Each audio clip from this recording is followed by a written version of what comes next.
जे प्यार पवित्र होला एह प्यार पनाही जोर चले। अरे उड़ जाला पंछी पिंजरा से तब तब शिकारी हाथ मले। ए मुस्कान प्यार कर गुनाह होता, अरे गुनाह हम कइले रे बानी। हमार बियाह नहीं भल तनी दुरही भैया इतना तेज हंसना जरूरी बा वीडियो देखे। हालांकि यूट्यूबर हमारे भाई लोग तमाम बालो मंच तक ही बा कि प्यार कर गुनाह हम कइले रे बानी। आज ले तोहार फोटो कर जवान धइले बानी। आज ले तोहार फोटो कर जवान धइले बानी। आज ले तोहार फोटो। जे प्यार पवित्र होला तो यह प्यार पनाही जोर चले।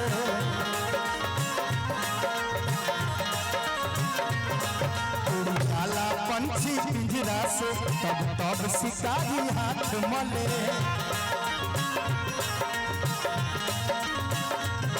जे प्यार पवित्र होला तो यह प्यार पनाही जोर चले। उड़ जाला पंछी पिंजरा से तब तब शिकारी हाथ मले। प्यार कर गुनाह होता, प्यार कर गुनाह होता, गुनाह हम कइले बानी।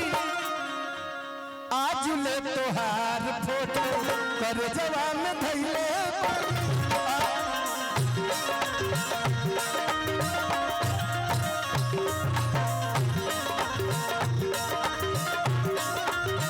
आज ले तोहार फोटो।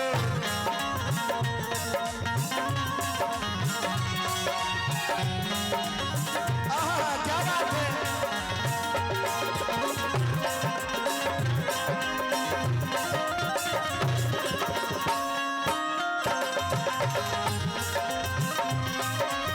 तुमको हमसे प्यार है,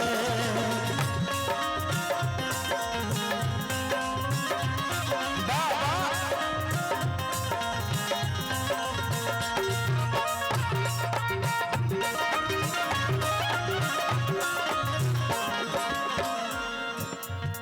तोहरे से होत रहे सजिया बिहान हो।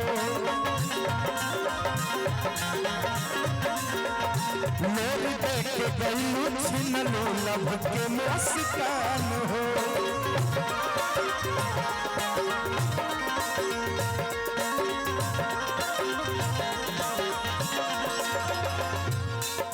अरे तोहरे से होत रहे सजिया बिहान हो। अलोर देख गई छिनलो लब के मुस्कान हो।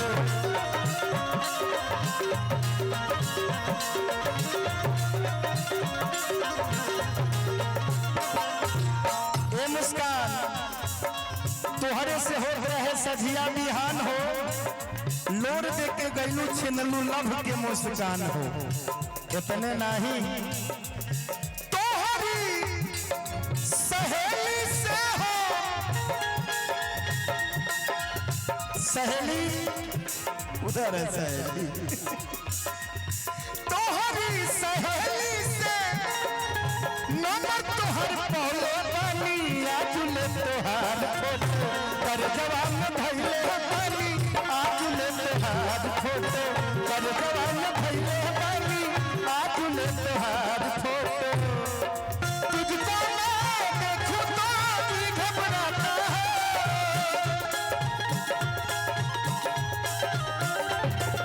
देख के तुझको दिल को मेरे चैन आता है।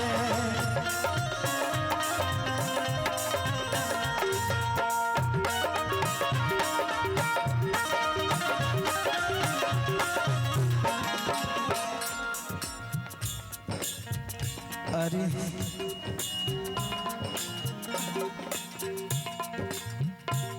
वो क्या है जाए दे बू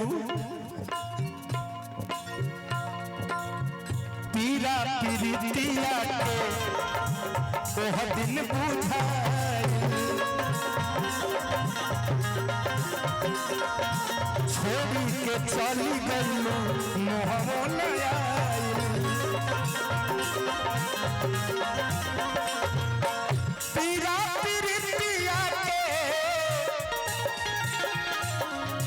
ओह दिन बुझाई आ छोड़ी गलू राक्षस के मोहमो नया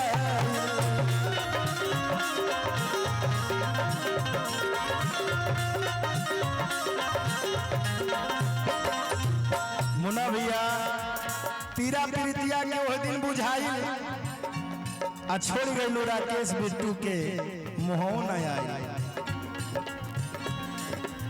खुशी देख के अपने खुशी देख के तोहके अपने आंसू हम कमैले बानी खुशी देख के तोहके आंसू अपने कमैले बानी आज ले तोहार फोटो आज ले तोहार फोटो कर जवाब में भैले रे बानी आज ले तोहार फोटो कर जवाब में भैले रे बानी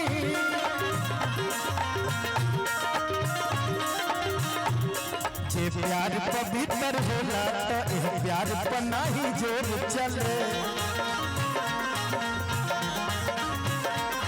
उड़ जाला पंछी पिंजरा से तब तब शिकारी हाथ मले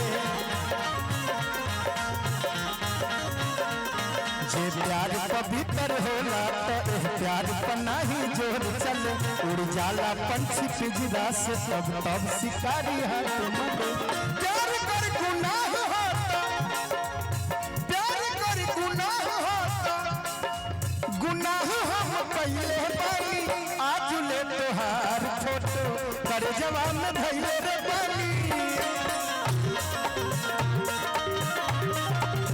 आज ले तोहार फोटो कर जवाब में भइले बानी आज ले तोहार फोटो कर जवाब में भइले बानी आज ले तोहार फोटो कर जवाब में धइले रे बानी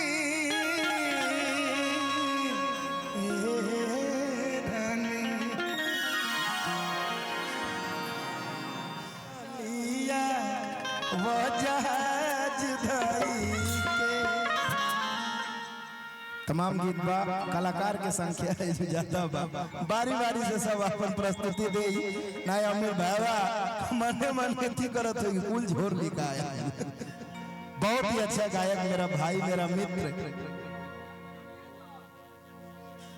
अमित उपाध्याय बक्सर बिहार की धरती से है ना आरा आरा ना आरा की धरती से जन्म स्थली कर्म स्थली तो गोरखपुरी है बहुत ही अच्छी गायिका अंतर्राष्ट्रीय गायिका नीलम सागर जी अंतर्राष्ट्रीय गायिका नीलम सागर जी हम सभी के बीच में उपस्थित हैं बारी बारी से सब प्रस्तुति होगी वाह आप ही का जन्मदिन है इन्हीं के हो वाह ढेर सारा आशीर्वाद